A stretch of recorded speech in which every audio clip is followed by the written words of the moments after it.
कोई भी सपना साकार करने के लिए सबसे जरूरी है सही कोच का होना। चुनिए राज मुद्रा एकेडमी बाय कदम सर को और करे अपने कम्पिटिटिव एमपीएससी का सपना साकार। Download the app now. नमस्कार विद्यार्थी मित्रांनो, प्रोफेसर दिनेश कदम पाटील सर या यूट्यूब चॅनलवर राजमुद्रा अकॅडमीच्या ऑनलाईन प्लॅटफॉर्मवर महाराष्ट्रातील सर्व तमाम भावी अधिकाऱ्यांचं मी सहर्ष हार्दिक स्वागत करतो। विद्यार्थी मित्रांनो, आपण आपल्या राजमुद्रा अकॅडमी या ऑनलाईन ॲपवर TCS IBPS पॅटर्ननुसार सरळ सेवा भरती 2023 विजेता बॅच सुरू केलेली आहे। या बॅचमध्ये आम्ही तुम्हाला अंकगणित, बुद्धिमत्ता, मराठी व्याकरण व शब्दसंग्रह, सामान्य ज्ञान अर्थात GK, त्यामध्ये इतिहास, भूगोल, राज्यघटना, पंचायत राज, चालू घडामोडी, सामान्य विज्ञान व अर्थशास्त्र या सर्व विषयाचे लाईव्ह प्लस रेकॉर्डेड लेक्चर देणार आहोत। आणि विशेष म्हणजे मित्रांनो, या संपूर्ण बॅचची फीस नाममात्र 599 रुपये एवढी असेल। रोज 4 तास लाईव्ह क्लास होईल। लाईव्ह क्लास मिस झाला तरीही तुम्हाला रेकॉर्डेड व्हिडिओ पाहता येईल। विशेष म्हणजे मित्रांनो, एक व्हिडिओ तुम्ही कधीही आणि कितीही वेळा पाहू शकता। महाराष्ट्रात आगामी काळामध्ये होणारी तलाठी भरती, वन विभाग भरती, पशुसंवर्धन विभाग भरती, जिल्हा परिषद, राज्य उत्पादन शुल्क या सर्व भरतीसाठी उपयुक्त अशी सरळ सेवा भरती विजेता बॅच तुम्ही जॉईन करा। याच व्हिडिओच्या डिस्क्रिप्शन बॉक्समध्ये जी लिंक दिलेली आहे त्याला क्लिक करा व ॲप डाउनलोड करा। तर बघा, या ठिकाणी राज्यघटनेची सुरुवात। तर बघा मित्रांनो, राज्यघटना जी आहे आपली भारतीय संविधान जे आहे ते बनवण्यासाठी 2 वर्ष 11 महिने 18 दिवस म्हणजे साधारणतः 1082 दिवसाचा कालावधी लागलेला आहे। भारतीय राज्यघटना बनवण्यासाठी जर एकूण दिवस किती लागले असतील तर 1082 दिवस लागले। आणि हे जर वर्षामध्ये सांगायचं झालं तर 2 वर्ष 11 महिने 18 दिवस हे भारतीय राज्यघटना बनवण्यासाठी लागलं। भारतीय राज्यघटनेमध्ये जी काही सर्वात महत्वाची समिती होती मसुदा समितीलाच काय म्हणायचं, प्रारूप समिती। या मसुदा समितीचे अध्यक्ष होते भारतीय राज्यघटनेचे शिल्पकार डॉक्टर बाबासाहेब आंबेडकर। आणि जी घटना समिती होती त्या घटना समितीचे अध्यक्ष होते डॉक्टर राजेंद्र प्रसाद। अशा छोट्या मोठ्या मिळून एकंदरीत संपूर्ण राज्यघटना बनवण्यासाठी महत्वाच्या 13 व एकूण समित्या जर पाहिल्या आपण तर त्या जवळपास 20 पेक्षा अधिक काय होत्या, समित्या होत्या। परंतु महत्वाच्या 13 समित्या, त्यामधल्या अति महत्वाच्या समित्या ह्या 2च समित्या, मसुदा समिती आणि घटना समिती। ओके, तर यानंतर बघा मित्रांनो, राज्यघटना जी आहे ती बनवायला सुरुवात झाली ती म्हणजे ऍक्च्युअल मध्ये 9 डिसेंबर 1946 ला। 9 डिसेंबर 1946 रोजी भारतीय राज्यघटनेसंबंधी या ठिकाणी पहिली सभा पार पडली। आणि त्या पहिल्या जी काही सभा झाली त्या पहिल्या सभेचे अध्यक्ष होते डॉक्टर सच्चिदानंद सिन्हा।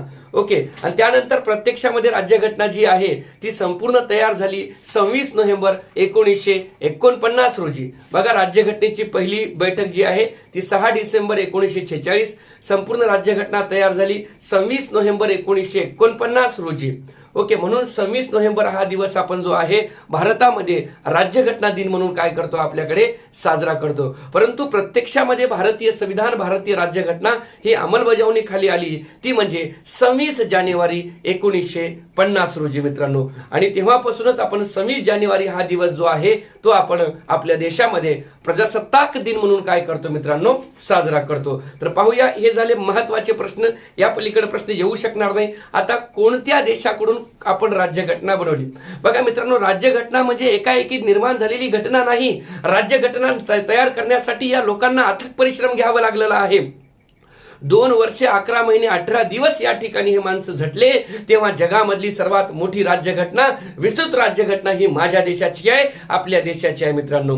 मग आता या ठिकाणी लॉर्ड लुईस माउंटबॅटन, ज्यावेळी भारताला स्वातंत्र्य मिळालं त्यावेळी भारताचा व्हाईसरॉय होता लॉर्ड लुईस माउंटबॅटन हा भारतीय लोकांना म्हणाला की तुमच्यामध्ये एवढी कुवत नाही की तुम्ही भारतीय संविधान निर्माण करू शकू आणि आम्ही तुम्हाला राज्यघटना निर्माण करून देतो असं तो म्हणाला। परंतु भारतीयांना या गोष्टीचा राग आला, द्वेष आला आणि या ठिकाणी डॉक्टर बाबासाहेब आंबेडकरांनी न भूतो न भविष्यती या जगातली आणि या जगातली संपूर्ण जगातली सर्वात मोठी लिखित राज्यघटना जी आहे ती भारत या देशाची आहे मित्रांनो। जर प्रश्न असा आला की जगातली सर्वात मोठी राज्यघटना कोण्या देशाची आहे तर जगातली सर्वात मोठी राज्यघटना रशिया या देशाची आहे, सॉरी आयर्लंड या देशाची आहे. आणि जगातली सर्वात मोठी लिखित राज्यघटना ही भारत या देशाची आहे. आणि मग या ठिकाणी आपण घटना निर्माण करताना काही ही एकाएकी किंवा एका दिवसामध्ये नाही झालेली आहे.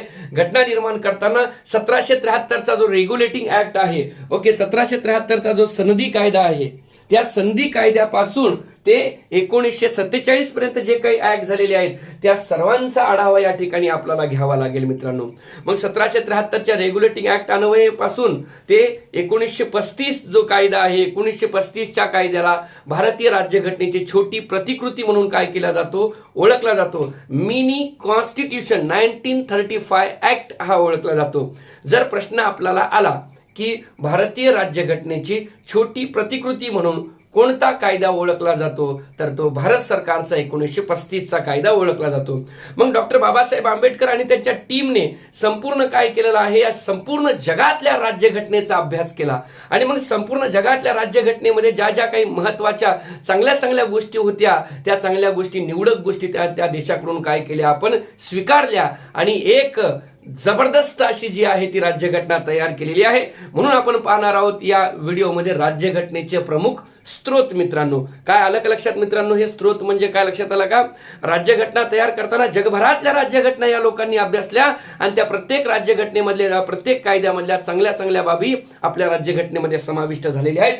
तर पाहूया, यावर कदाचित एखादा प्रश्न येऊ शकतो मित्रांनो, थोडंसं किचकट आहे, समजणार नाही, पण समजून घ्या मित्रांनो, ना इलाज को क्या इलाज, परीक्षा जवळ आलेली आहे. तर बघा या ठिकाणी मित्रांनो, ओके, पहिला प्रश्न या ठिकाणी आपला तयार झाला. पहिली राज्यघटनेची जी काही सभा आहे ती 6 डिसेंबर 1946.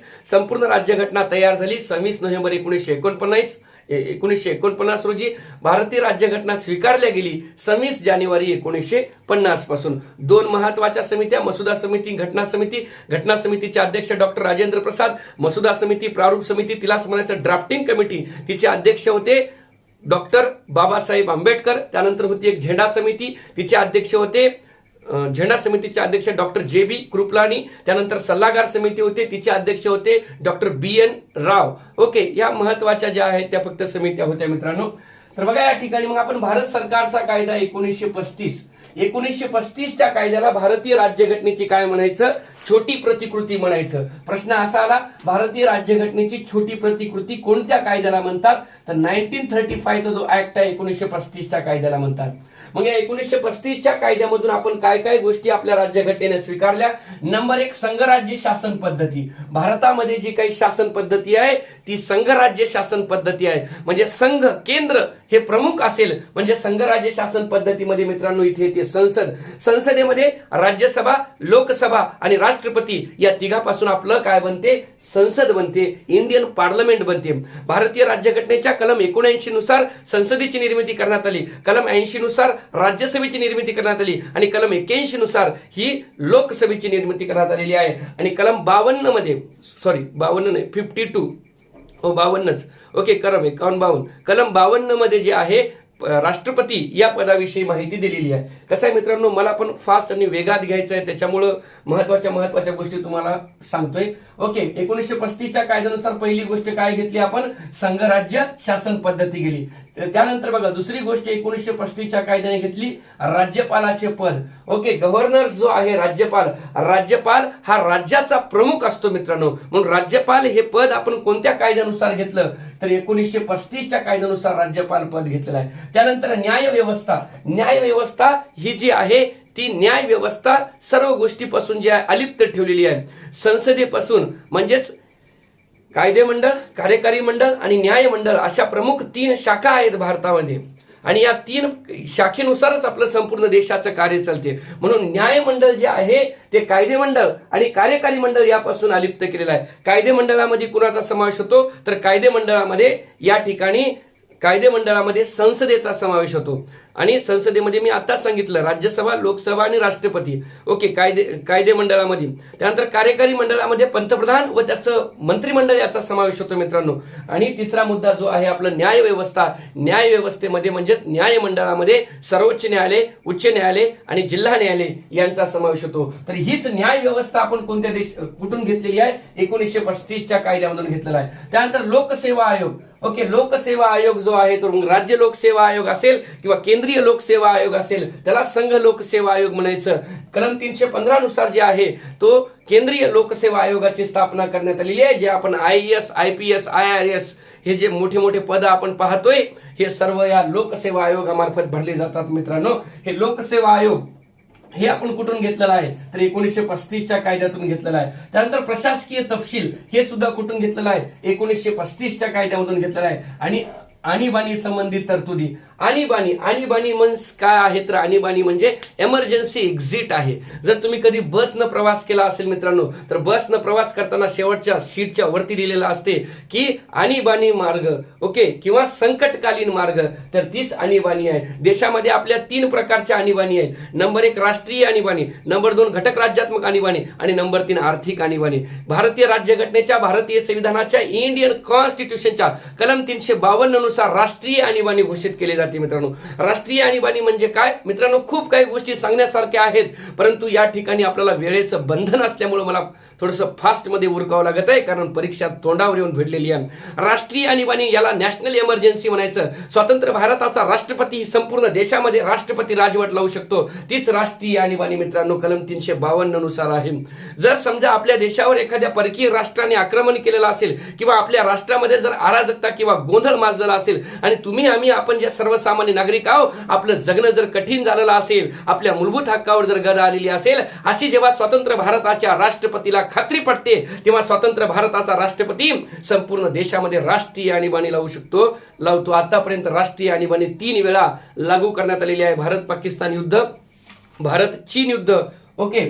तर मग ती राष्ट्रीय आणीबाणी. त्यानंतर कलम 356 घटक राज्यात्मक आणीबाणी. जर भारतामध्ये 29 घटक राज्य आणि 7 केंद्रशासित प्रदेश आहेत, या घटक राज्यामधल्या कुठल्याही एका घटक राज्यामध्ये जर अस्थिरता माजली असेल किंवा गोंधळ माजला असेल ओके आणि अशी खात्री जेव्हा राज्यपालाला पडते की या आपल्या घटक राज्यातील लोकांचे जीवनमान जगणे कठीण झालेलं आहे, त्यावेळी राष्ट्रपतीला राज्यपाल जो आहे तो राष्ट्रपतीला काय कळवतो की माहिती कळवतो की माझ्या राज्याची सर्व सूत्रे माझ्या हातात द्यावी आणि राष्ट्रपती त्याची शहानिशा करतो आणि मग राष्ट्रपती राज्यपालाला अनुमती देतो की तुमच्या घटक राज्यामध्ये कलम 356 लागू करा. म्हणजेच काय घटक राज्यात्मक आणीबाणी मित्रांनो कलम 356. आणि त्यानंतर कलम 360 जी आहे ते आर्थिक आणीबाणी, त्यालाच आपण इकॉनॉमिकल इमर्जन्सी म्हणतो. जर एखाद्या वस्तूने जर अर्थव्यवस्थेमध्ये एकदम तेजी आली असेल किंवा एकदम मंदी आलेली असेल अशी जेव्हा खात्री पडते त्यावेळी स्वतंत्र भारताचे राष्ट्रपती संपूर्ण राष्ट्रामध्ये जे आहे त्या ठिकाणी आर्थिक आणीबाणी काय करतात लागू करतात. मित्रांनो याच्यावर प्रश्न असा येऊ शकतो की आतापर्यंत कुठली आणीबाणी एकदाही लागू झालेली नाही तर आतापर्यंत आर्थिक आणीबाणी एकदाही लागू झालेली नाही. दुसरा प्रश्न, घटक राज्यात्मक आणीबाणी सर्वप्रथम कोणत्या राज्यामध्ये लागू करण्यात आली होती तर सर्वप्रथम पंजाब या राज्यामध्ये लागू करण्यात आली होती. ज्यावेळी अमृतसरचं जे काही शिखांचं पवित्र मंदिर आहे त्या मंदिरावर ज्यावेळी हल्ला झाला होता त्यावेळी घटक राज्यात्मक आणीबाणी पंजाब या राज्यामध्ये सर्वप्रथम लागू करण्यात आली होती. ओके मित्रांनो, आणीबाणी लक्षात आली असेल इमर्जन्सी, तर ही इमर्जन्सी आपण घेतलेली आहे 1935च्या कायद्यान्वये. त्यानंतर बघा आता हे झालं आपल्या देशातलं 1935च्या कायद्यानुसार आपण काय काय घेतलं पुन्हा एकदा पाहूया. आपण पाहत आहोत भारतीय राज्यघटनेचे स्रोत. भारतीय राज्यघटना निर्माण करताना कोणत्या राष्ट्राकडून कोणत्या कायद्यामधून आपण भारतीय संविधान तयार करताना काय काय घेतलेलं आहे मित्रांनो. 1935च्या कायद्याला भारतीय राज्यघटनेची छोटी प्रतिकृती असं म्हटलं जाते, मिनी कॉन्स्टिट्यूशन म्हटलं जाते. 1935च्या कायद्यानुसार संघ राज्य शासन पद्धती, राज्यपालाचे पद, न्याय व्यवस्था, लोकसेवा आयोग, प्रशासकीय तपशील आणि आणीबाणी संबंधित तरतुदी एवढ्या गोष्टी स्वीकारलेल्या आहेत. त्यानंतर ब्रिटिश बघा, ब्रिटिश जे आहे ब्रिटिश युनायटेड किंगडम म्हणायचं याला या ठिकाणी. ब्रिटिश वेगळं आणि इंग्लंड वेगळं या ठिकाणी. जे इंग्लंडची जी पूर्ण वसाहत होती मोठी तर त्याला काय म्हणायचे ब्रिटिश असं म्हटलं जायचं मित्रांनो. तर बघा ब्रिटिश कडून आपण काय स्वीकारलं तर संसदीय शासन पद्धती ओके. तर हे संघराज्यीय शासन पद्धती म्हणजे संघराज्य वेगळं ओके, केंद्र वेगळं आणि राज्य वेगळं, हे संघराज्य. आणि संसदीय शासन पद्धती इथं संसद हा मुद्दा येईल मित्रांनो, संसद हा मुद्दा इथे येईल संसदीय शासन पद्धतीमध्ये, बरोबर आहे. तर मग संसदीय शासन पद्धत जी आहे म्हणजे ब्रिटनमध्ये जी आहे ती संसदीय शासन पद्धत आहे आणि त्यांची संसदीय शासन पद्धती काय केलेली आहे भारताने स्वीकारलेली आहे. त्यानंतर कायद्याचे राज्य, रूल्स ऑफ लॉ, कायद्याचे राज्य, इक्वॅलिटी बिफोर लॉ, कायद्यापुढे सर्व समान असतील. कोणी लहान नाही, कोणी लहान नाही, कोणी मोठा नाही, कोणी भिकारी नाही, कोणी पुढारी नाही, कोणी स्त्री पुरुष, सर्वांना समान न्याय असेल आपल्या देशामध्ये मित्रांनो. जर समजा एखाद्या सर्वसामान्य गरीब माणसाने जर गुन्हा केला असेल त्यालाही तीच शिक्षा असेल, आणि अंबानीच्या पोरानं जर एखादा गुन्हा केला असेल तर त्याला देखील तीच शिक्षा असेल मित्रांनो. म्हणजे कायद्याचे राज्य आपल्या देशामध्ये आहे. कलम 44 नुसार इक्वॅलिटी बिफोर लॉ याला म्हणायचं. आणि हे कायद्याचे राज्य आपण कोणत्या देशाकडून स्वीकारलेलं आहे? ब्रिटिश या देशाकडून स्वीकारलेलं आहे. त्यानंतर कायदेमंडळ प्रणाली. कायदेमंडळ जे आहे, मी आताच सांगितलं की आपल्याकडे 3 शाखा, कायदेमंडळ, कार्यकारी मंडळ आणि न्यायमंडळ. कायदेमंडळामध्ये जो समावेश होतो, संपूर्ण देशासाठी ज्यावेळी आपल्याला कायदा बनवावयाचा असेल तर त्यावेळी तो इंडियन पार्लमेंटमध्ये म्हणजे संसदेमध्ये तो कायदा तयार केला जातो. आणि संसदेमध्ये या ठिकाणी राज्यसभा, लोकसभा आणि राष्ट्रपती हे मिळून राष्ट्रपतीची अंतिम स्वाक्षरी होते आणि त्या कायद्याची बाळांनो निर्मिती केली जाते. हे कायदेमंडळ जे आहे, हे कायदेमंडळ देखील आपण ब्रिटिश राज्यघटनेकडून काय केलेलं आहे? स्वीकारलेलं आहे. त्यानंतर बघा एकेरी नागरिकत्व.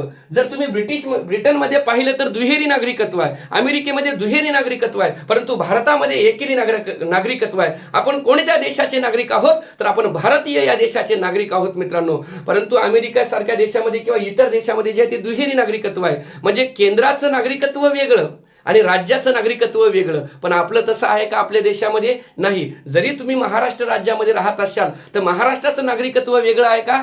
आणि आपल्या भारत देशाचं नागरिकत्व वेगळं आहे का? नाही. तर आपलं काय आहे?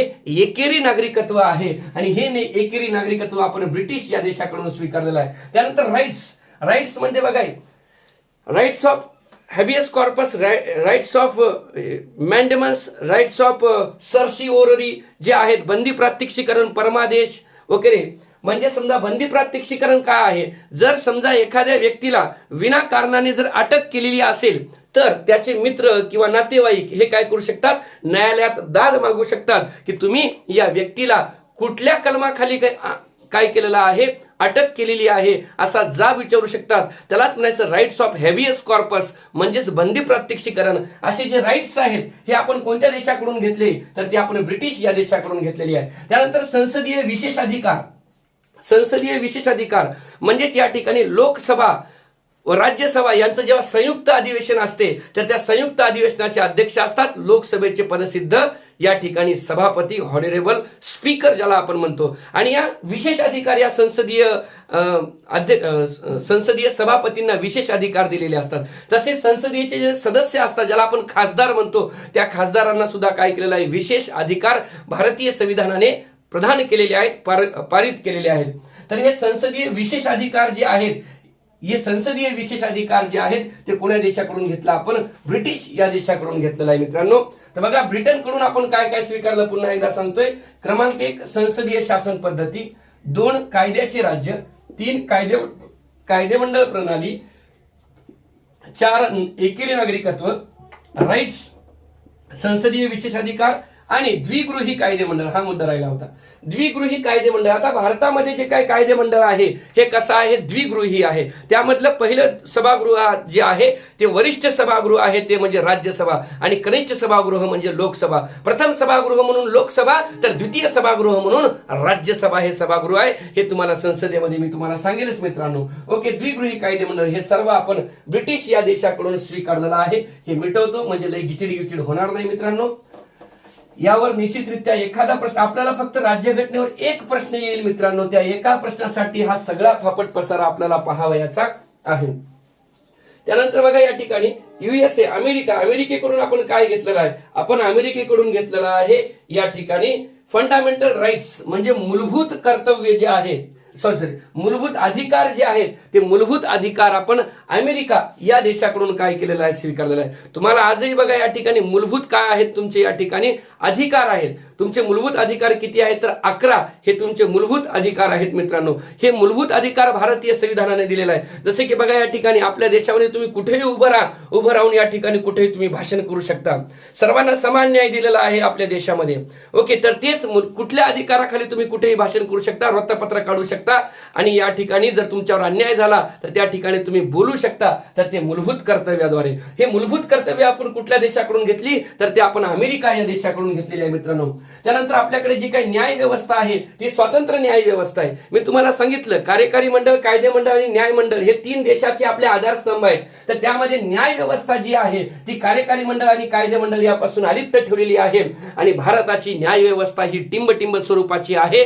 असा जर प्रश्न आला तर भारताची न्याय व्यवस्था ही एकेरी स्वरूपाची आहे बाळांनो. आणि ही स्वतंत्र न्याय व्यवस्था जी आहे आपण अलिप्त ठेवलेली ही कोणत्या देशाकडून घेतली तर ती आपण अमेरिका या देशाकडून घेतलेली आहे.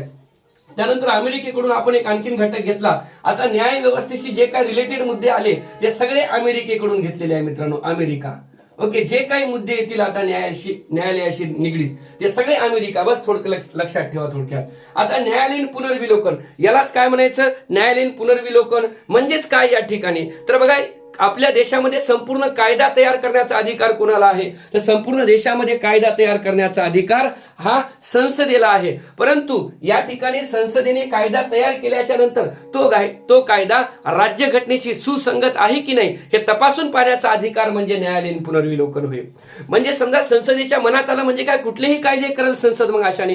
आणि मग संसदेने जर असा कुठला XYZ कायदा तयार केला परंतु त्या कायद्याने जर तुम्ही आम्ही आपण जे सर्वसामान्य नागरिक आहोत आपल्या मूलभूत हक्कावर जर गदा येत असेल तर त्यावेळी त्याला न्यायालयामध्ये काय केलं जाते या ठिकाणी आव्हान दिलं जाते आणि त्यालाच म्हणायचं न्यायालयीन पुनर्विलोकन. पुन्हा एकदा सांगतो स्लो मध्ये, न्यायालयीन पुनर्विलोकन म्हणजे काय, न्यायालयीन पुनर्विलोकन म्हणजे पुन्हा त्याच्यावर विचार केला जातो कायद्यावर.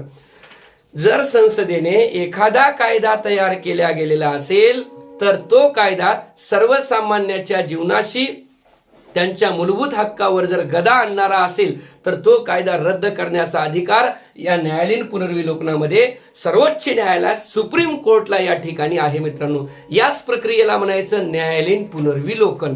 म्हणजे लक्षात आलं का, संसदेच्या मनात आलं म्हणजे काय कुठलेही कायदे संसद बनवू शकत नाही. संसदेने एखादा कायदा केला, राष्ट्रपतीने स्वाक्षरी जरी केली परंतु तो कायदा राज्यघटनेशी सुसंगत आहे की नाही हे तपासून पाहण्याचा अधिकार म्हणजे न्यायालयीन पुनर्विलोकन मित्रांनो. ओके, हे न्यायालयीन पुनर्विलोकन आपण कुण्या देशाकडून घेतलं तर अमेरिकेकडून घेतलेलं आहे. त्यानंतर राष्ट्रपतीवर महाभियोग. ओके, भारतातलं सर्वश्रेष्ठ पद कोणतं असेल तर पंतप्रधानापेक्षाही मान कुणाला असेल तर तो राष्ट्रपतीला आहे. परंतु राष्ट्रपती हा एक प्रकारचा रबरी शिक्का आहे मित्रांनो. राष्ट्रपती जे आहे राष्ट्रपतीला संपूर्ण अधिकार या ठिकाणी आहेत परंतु त्याची लगाम जी आहे ते पंतप्रधानाच्या हातामध्ये ठेवलेली आहे. परंतु देशाचा प्रथम नागरिक म्हणून कोण ओळखला जातो तर तो प्रेसिडेंट ऑफ इंडिया म्हणजे राष्ट्रपती हा ओळखला जातो बाळांनो. आणि राष्ट्रपतीवर महाभियोग. आता समजा राष्ट्रपतीची तुम्ही निवड केली आणि लगेच तुम्ही सकाळी राष्ट्रपती म्हणून नेमणूक केली आणि संध्याकाळी तुम्ही त्याला लगेच काढून टाकलं असं होऊ शकत नाही. राष्ट्रपती त्याच्या पदावर असताना ओके जर त्याला त्याच्या पदावरून दूर करायचं असेल म्हणजेच त्याला म्हणायचं बडतर्फ करायचं असेल तर भारतीय संविधानामध्ये एक प्रक्रिया ठेवलेली आहे. त्या प्रक्रियेमधूनच आपल्याला जावं लागेल आणि त्या प्रक्रियेला म्हणायचं महाभियोग प्रक्रिया, त्याला म्हणायचं इम्पिचमेंट. जर स्वतंत्र भारताच्या राष्ट्रपतीने देशद्रोही कृत्य केलेलं आहे, गैरकृत्य केलेलं आहे किंवा अश्लील कृत्य केलेलं आहे, आता अश्लील म्हणजे समजून घ्या, अश्लील कृत्य केलेलं आहे किंवा त्याने भ्रष्टाचार केलेला आहे किंवा तो मानसिक विकलांग झालेला असेल तर अशा वेळी भारताच्या राष्ट्रपतीला पदावरून दूर करण्यासाठी संसदेमध्ये इंडियन पार्लमेंटमध्ये एक प्रक्रिया राबवली जाते. त्या प्रक्रियेला म्हणायचं महाभियोगाची प्रक्रिया. आणि कलम 61 नुसार संसदेमध्ये राष्ट्रपतीवर महाभियोगाची काय चालते मित्रांनो प्रक्रिया चालते. ओके, आलं लक्षात. परत एकदा सांगतो, राष्ट्रपती महाभियोग हे आपण कोण्या देशाकडून स्वीकारलं तर ते आपण अमेरिकेकडून स्वीकारलं. म्हणजेच काय महाभियोग, जर स्वतंत्र भारताच्या राष्ट्रपतीने एखादं घटनाबाह्य कार्य केलेलं असेल, गैरकृत्य केलेलं असेल तर त्याला पदावरून दूर करण्याची एक प्रक्रिया आहे. त्या प्रक्रियेला म्हणायचं महाभियोग प्रक्रिया. आणि स्वतंत्र भारताच्या राष्ट्रपतीवर महाभियोगाची जी काही संसदेमध्ये प्रक्रिया आहे ती कलम 61 नुसार काय केली जाते, चालवली जाते. हीच आहे महाभियोग प्रक्रिया. कुणीकडून घेतली आपण, कोण्या देशाकडून तर ती अमेरिकेकडून घेतलेली आहे. त्यानंतर मी तुम्हाला सांगितलं स्वातंत्र्य न्याय व्यवस्था ही अमेरिकेकडून घेतलं. त्यानंतर सुप्रीम कोर्ट आणि हायकोर्ट यांच्या न्यायाधीशांची पदच्युती जी आहे म्हणजेच पदावरून दूर करणे. जर तुम्हाला सर्वोच्च न्यायालयाच्या न्यायमूर्तीला म्हणजे मुख्य न्यायाधीश जे असतील न्यायालयाचे ओके आणि उच्च न्यायालयाचे जे काही मुख्य न्यायाधीश असतील यांना जर पदावरून दूर करावयाचं असेल तर अशा वेळी त्यांच्यासाठी सुद्धा काय केलेलं आहे महाभियोगाची प्रक्रिया राबवली जाते मित्रांनो. आता ज्यावेळी सर्वोच्च न्यायालयाचे मुख्य न्यायाधीश असतील आणि ते जर काही कारणास्तव पदावर हजर नसतील तर त्यावेळी मुख्य न्यायाधीश म्हणून कोण काम पाहतो, तर त्या जर बाकीचे जे काही इतर न्यायाधीश असतात त्या इतर न्यायाधीशामधील श्रेष्ठ न्यायाधीश हे सर्वोच्च न्यायालयाचे न्यायाधीश म्हणून काय करतात, काम पाहतात मित्रांनो. तर त्यानंतर उपराष्ट्रपती, the vice president of India, उपराष्ट्रपती हे जे पद आहे आपण कोण्या देशाकडून घेतलेलं आहे, तर उपराष्ट्रपती हे पद आपण अमेरिका या देशाकडून घेतलेलं आहे. लक्षात ठेवा बाळांनो, उपराष्ट्रपतीला उपराष्ट्रपती या नात्याने वेतन मिळत नाही, तर उपराष्ट्रपतीला राज्यसभेचे पदसिद्ध अध्यक्ष म्हणून काय केलं जाते, वेतन दिलं जाते. जर समजा आपल्या देशामध्ये राष्ट्रपती काही कारणास्तव विदेश दौऱ्यावर असतील तर त्यावेळी कोण काम पाहतो, तर त्यावेळी उपराष्ट्रपती हा राष्ट्रपती म्हणून काय करतो, काम पाहतो. परंतु राष्ट्रपती पण नाही आणि उपराष्ट्रपती पण नाही, तर त्यावेळी कोण काम पाहतो, तर त्यावेळी सर्वोच्च न्यायालयाचे सरन्यायाधीश मुख्य न्यायमूर्ती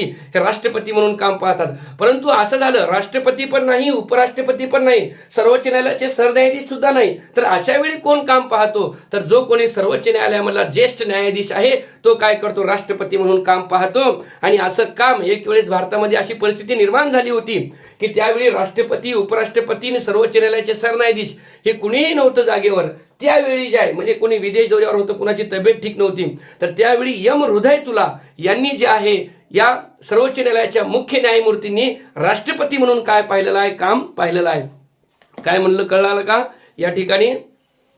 ज्यावेळी राष्ट्रपती नसेल तर त्यावेळी राष्ट्रपतीचे काम कोण पाहतो, उपराष्ट्रपती पाहतो. म्हणजे राष्ट्रपतीचं पद काही काळासाठी या ठिकाणी रिक्त असेल किंवा राष्ट्रपती विदेश दौऱ्यावर असतील आणि महत्वाचं जर काही कार्य असेल तर कोण पाहतो, उपराष्ट्रपती.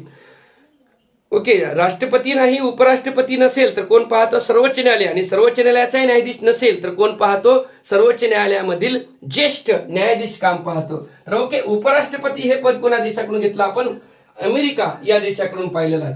तर बघा अमेरिकेकडून काय काय घेतलेलं आहे, फंडामेंटल राईट्स म्हणजेच या ठिकाणी मूलभूत हक्क हे आपण अमेरिकेकडून घेतलं. स्वातंत्र्य न्याय व्यवस्था अमेरिकेकडून घेतली. न्यायालयीन पुनर्विलोकन अमेरिकेकडून घेतलं.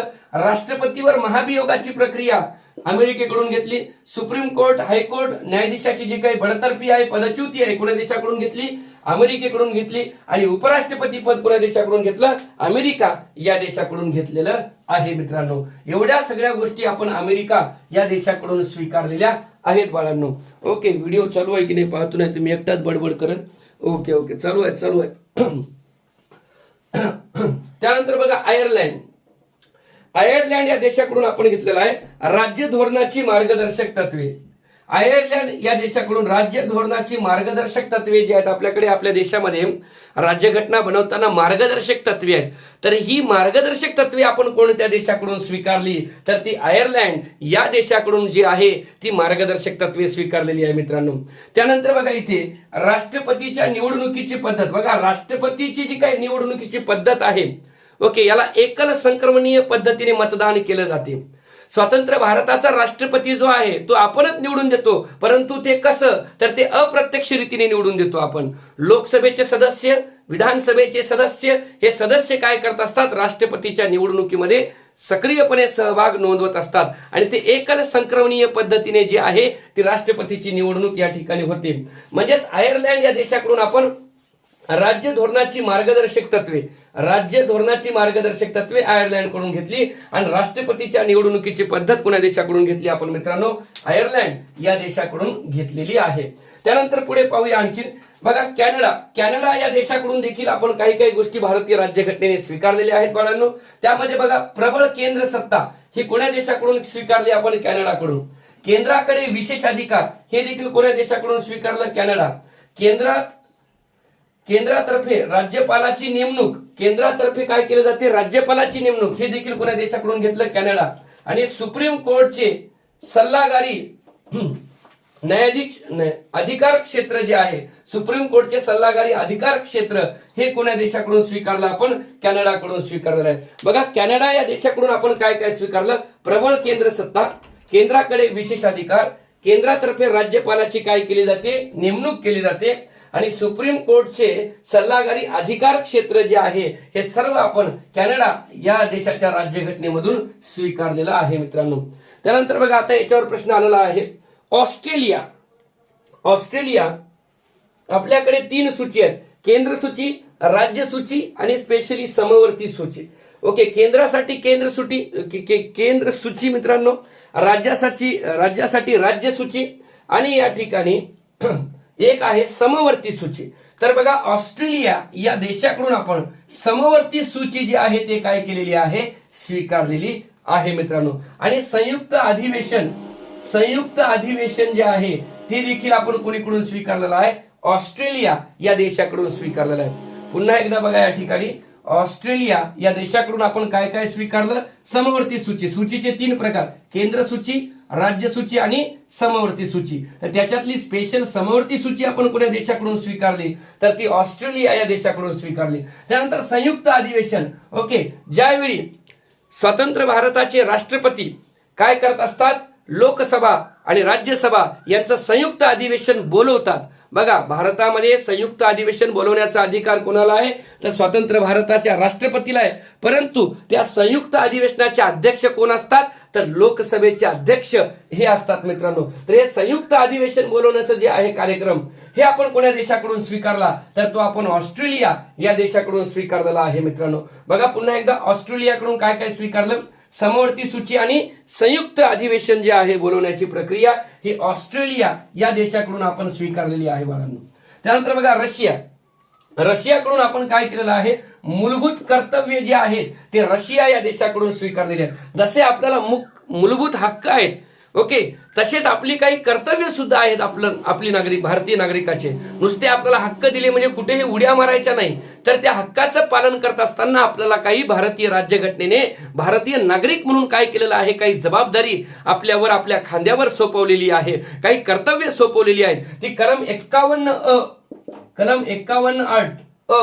आर्टिकल्स 51A मध्ये काय केलेलं आहे, भारतीय राज्यघटनेचे मूलभूत कर्तव्य या ठिकाणी आपल्याला प्रदान करण्यात आलेली आहेत. तर ही जर प्रश्न आला, भारतीय संविधानाच्या, भारतीय राज्यघटनेच्या कितव्या कलमामध्ये मूलभूत कर्तव्य सांगितलेली आहेत, तर कलम 51A मध्ये काय केलेलं आहे, मूलभूत कर्तव्य सांगितलेली आहेत. आणि ही मूलभूत कर्तव्य आपण कोणत्या देशाकडून स्वीकारलेली आहे, रशिया या देशाकडून स्वीकारलेली आहे. या व्यतिरिक्त रशियाकडून आपण सामाजिक, आर्थिक व राजकीय न्याय ह्या गोष्टी कोणत्या देशाकडून स्वीकारलेल्या आहेत, रशियाकडून स्वीकारलेल्या आहेत. आता हे रशियामध्ये काय आर्थिक व राजकीय न्याय, तर रशियामध्ये रशियन बोल्शेविक क्रांती झाली होती. बघा मित्रांनो, क्रांती आणि उत्क्रांती 2 वेगवेगळे टप्पे आहेत. एकदम जलद गतीने झालेला बदल त्याला म्हणायचं क्रांती. जसं की क्रांती, आता बघा उदाहरण तुम्हाला सांगायचं झालं, क्रांती आणि उत्क्रांती. तर बघा, या ठिकाणी 2 मित्र असतील. आता हे एवढं सगळं सांगायला तुम्हाला वेळ नाही, परंतु आता तुम्ही व्हिडिओ पाहून थोडंसं बोर झाले म्हणून तुम्हाला सांगायलो, हे 2 मित्र असतील आणि या मित्राला काय होते, या मित्राला अचानक त्याच्या गर्लफ्रेंडचा फोन येते आणि या मित्रापासून तो लगेच काय जातो, दूर पळून जातो. लगेच त्यांच्यामध्ये काय होते, मग क्रांती होते, क्रांती. फोन आला की कार्यक्रमच बिघडतो तसं. तर याला म्हणायचं क्रांती. जलद गतीने झालेला बदल तो म्हणजे क्रांती आणि हळूहळू झालेला बदल तो म्हणजे उत्क्रांती. उत्क्रांतीवादाचे जनक कोण आहेत, सर चार्ल्स डार्विन हे उत्क्रांतीवादाचे काय आहेत, जनक आहेत. सापेक्षवादाचे जनक कोण आहेत, तर अल्बर्ट आइन्स्टाईन हे सापेक्षवादाचे जनक आहेत. तर ओके मित्रांनो, रशियामध्ये रशियन बोल्शेविक क्रांती झाली होती आणि तिथे सामाजिक, आर्थिक व राजकीय न्याय जो आहे तो त्या क्रांतीनं संपूर्ण जगाला दिलेला होता. म्हणून रशियाकडून आपण काय स्वीकारलं, तर रशियाकडून आपण सामाजिक, आर्थिक व राजकीय न्याय हे रशिया या देशाकडून स्वीकारलेलं आहे मित्रांनो. ओके, परत एकदा सांगतोय बघा, रशियाकडून काय काय घेतलं, मूलभूत कर्तव्य, सामाजिक व आर्थिक राजकीय न्याय हे रशिया या देशाकडून स्वीकारलेलं आहे मित्रांनो. त्यानंतर फ्रान्स, यालाच फ्रेंच राज्यक्रांती म्हणायचं. फ्रेंच राज्यक्रांती जगामध्ये झाली होती. 14वा लुई जो आहे त्याच्या बंडाविरोधात ही क्रांती झालेली होती. तर मग फ्रान्सने देखील जगाला काही गोष्टी दिल्या. त्यामध्ये फ्रान्स या देशाकडून भारतीय राज्यघटनेनं काय स्वीकारलं, तर प्रजासत्ताक पद्धत आपण कोण्या देशाकडून स्वीकारली, प्रजासत्ताक पद्धत. म्हणजे प्रजा हीच या राष्ट्राची काय असेल, खरी सत्ता असेल. हे खासदार, आमदार, राष्ट्रपती, उपराष्ट्रपती कुछ भी नाही ना. हे सगळ्यात मेन काय आहे, तुम्ही, आम्ही, आपण जे भारतीय नागरिक आहोत, जी भारतीय प्रजा आहे तीच खरी काय असेल, सत्ता असेल, त्यालाच म्हणायचं प्रजासत्ताक पद्धत. आणि ही प्रजासत्ताक पद्धत आपण कोण्या देशाकडून स्वीकारली बाळांनो, तर ती आपण फ्रान्स या देशाकडून स्वीकारली. त्यानंतर स्वातंत्र्य, समता, बंधुता यांचे आदर्श. आता स्वातंत्र्य, समता, बंधुता, स्वातंत्र्य प्रत्येक नागरिकाला देशामध्ये आपल्या स्वातंत्र्य आहे. तो गरीब राहू द्या, श्रीमंत असू द्या, भिकारी असू द्या का पुढारी असू द्या, लहान असू द्या, मोठा असू द्या, नीच असू द्या का उच्च असू द्या, नीच असू द्या, कसा असू द्या, सर्वांना स्वातंत्र्य आहे, सर्वांना समता आहे, इक्वॅलिटी बिफोर लॉ आहे. आणि सर्वांना काय आहे, बंधुतुल्य वागणूक आपण देतो. तर हे स्वातंत्र्य, समता, बंधुता ही तत्वे संपूर्ण जगाला देण्याचं काम कोण्या देशानं केलं, तर ते फ्रान्स या देशानं केलेलं आहे. आणि त्याच फ्रान्सकडून आपण स्वातंत्र्य, समता, बंधुता हे स्वीकारलेलं आहे. तर बघा, फ्रेंच राज्यक्रांती, फ्रान्स देशाकडून काय काय स्वीकारलं. नंबर 1 प्रजासत्ताक पद्धत, आणि नंबर 2 स्वातंत्र्य, समता, बंधुता यांचा आदर्श आपण फ्रान्स या देशाकडून काय केलेला आहे, स्वीकारलेला आहे मित्रांनो. त्यानंतर जर्मनी वायमर प्रजासत्ताक होतं जर्मनीचं. आणि या जर्मनीच्या देशाकडून आपण काय स्वीकारलं, आणीबाणी जे आहे, आणीबाणीच्या काळामध्ये फंडामेंटल राईट्स जे आहेत, तुमचे मूलभूत हक्क जे आहेत ते काय होतील, निलंबित होतील. मी आणीबाणी म्हणजे काय थोड्या वेळापूर्वी तुम्हाला सांगितलं. आणीबाणीचे 3 प्रकार, राष्ट्रीय आणीबाणी, घटक राज्यात्मक आणीबाणी आणि आर्थिक आणीबाणी. जर आणीबाणी लागली देशामध्ये आपल्या, तर आपले जे काही मूलभूत हक्क आपल्याला संविधानाने दिलेले आहेत ते सर्व मूलभूत हक्क आपले गोठवले जातात. आपल्याला मूलभूत हक्काचा वापर करता येत नाही. तर तेच मूलभूत हक्क जे आहेत त्यांचं निलंबन आणीबाणीच्या काळात होणार. हे आपण कोणत्या देशाकडून घेतलं, तर हे जर्मनी या देशाकडून काय केलेलं आहे, स्वीकारलेलं आहे. बघा, जर्मनी देशाकडून काय घेतलेलं आहे आपण, तर आणीबाणीच्या काळामध्ये मूलभूत हक्क आपले काय होतील, रद्द होतील, नष्ट होतील, हे स्वीकारलेलं आहे.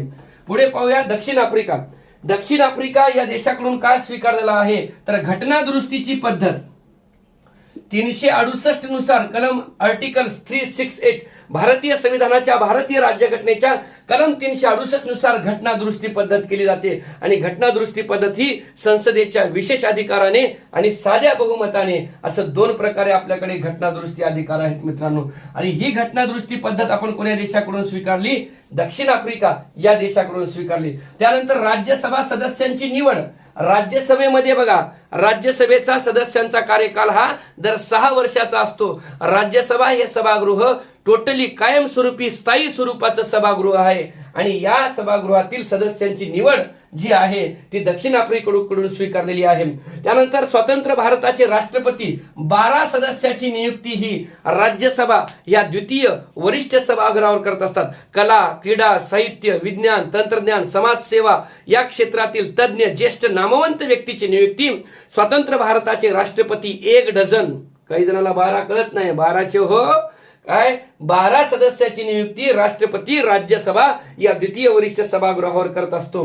तर या राज्यसभा सदस्यांची निवड आणि घटना दुरुस्ती पद्धत आपण कोण्या देशाकडून स्वीकारलेली आहे, दक्षिण आफ्रिका या देशाकडून स्वीकारलेली आहे. घटना दुरुस्तीची कलम किती आहे, तर कलम 368 आहे. आणि शेवटचा मुद्दा मित्रांनो, जपान. कायद्याने स्थापित प्रक्रिया. जे काही देशामध्ये आपले असेल ते प्रत्येक कार्य जे असेल ते कायद्याने होईल.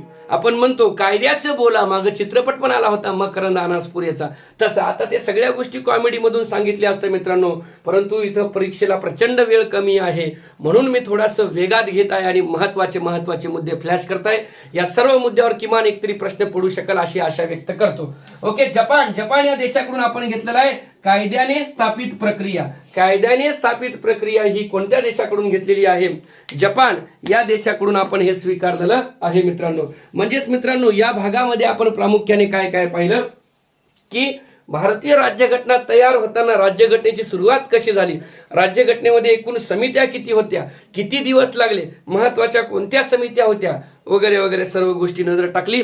आणि राज्यघटना ही एकाएकी तयार झाली नाही, तर इतर जगातल्या सर्वश्रेष्ठ ज्या काही राज्यघटना आहेत त्यांच्यातल्या चांगले मुद्दे उचलून ते आपलं भारतीय संविधान, भारतीय राज्यघटना तयार झालेली आहे. लक्षात ठेवा, जगातली सर्वात मोठी राज्यघटना आयर्लंड देशाची आहे, परंतु जगातली सर्वात मोठी लिखित राज्यघटना ती भारत, हिंदुस्तान, इंडिया आपल्या देशाची आहे मित्रांनो. आणि आपण आपलं संविधान तयार करताना, राज्यघटना तयार करताना जगभरातल्या चांगल्या चांगल्या राज्यघटना ज्या आहेत त्यांच्यातले चांगले चांगले मुद्दे जे आहेत ते आपल्या राज्यघटनेनं समाविष्ट केलेले आहेत. हे सर्व मुद्दे तुम्हाला ओझरत्या स्वरूपामध्ये या ठिकाणी या व्हिडिओमध्ये दिलेले आहेत मित्रांनो. राज्यघटनेचा पहिला भाग या ठिकाणी तुमचा पूर्ण होईल मित्रांनो.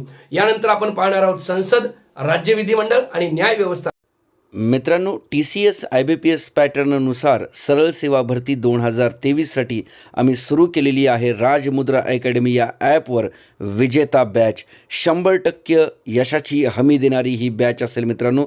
या बॅचमध्ये आम्ही तुम्हाला देत आहोत अंकगणित, बुद्धिमत्ता, मराठी व्याकरण व शब्दसंग्रह, सामान्य ज्ञान अर्थात GK मध्ये इतिहास, भूगोल, राज्यघटना, पंचायत राज, चालू घडामोडी, कला, क्रीडा, साहित्य, विज्ञान, तंत्रज्ञान, सामान्य विज्ञान आणि अर्थशास्त्र इत्यादी विषय.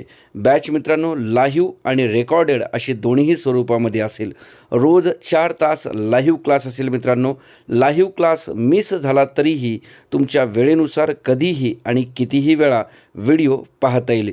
विशेष म्हणजे मित्रांनो यामध्ये आम्ही तुम्हाला जे आहे ऑनलाईन स्वरूपामध्ये प्रत्येक विषयाच्या ऑनलाईन टेस्टसुद्धा उपलब्ध करणार आहोत. तसेच एकत्रित संपूर्ण घटकांवर आधारितसुद्धा ऑनलाईन टेस्ट आपल्याला फ्रीमध्ये या ठिकाणी देण्यात येणार आहेत.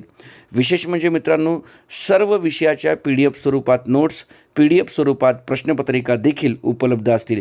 या संपूर्ण बॅचची फीस केवळ नाममात्र 599 रुपये एवढी असेल मित्रांनो. या व्हिडिओच्या डिस्क्रिप्शन बॉक्समध्ये जे लिंक दिलेली आहे त्याला क्लिक करा व राजमुद्रा अकॅडमी हे ॲप डाउनलोड करून TCS IBPS पॅटर्न सरळ सेवा भरती 2023 विजेता बॅच परचेस करू शकता. आगामी काळात होणारी तलाठी भरती, पशुसंवर्धन विभाग भरती, वन विभाग भरती, राज्य उत्पादन शुल्क विभाग भरती, कृषी विभाग भरती, जिल्हा परिषद आणि DHS या पदांसाठी उपयुक्त अशी विजेता बॅच ही असणार आहे. याची फीस केवळ नाममात्र 599 रुपये असेल. बॅचमध्ये फक्त 100 विद्यार्थ्यांना प्रवेश देण्यात आलेला आहे मित्रांनो.